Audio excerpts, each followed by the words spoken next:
എൻ്റെ സങ്കടത്തിൽ ഞാൻ കഴിക്കുന്ന അപേക്ഷ കേൾക്കണമേ. ശത്രുഭയത്തിൽ നിന്ന് ജീവനെ പാലിക്കണമേ. കീർത്തനം 64 വാക്യം 1.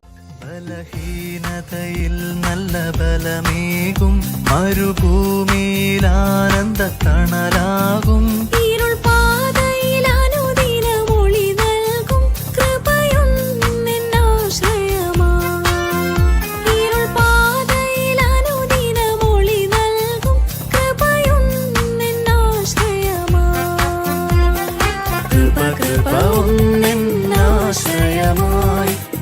കൃപ ഒന്നെന്നാനന്ദമായി.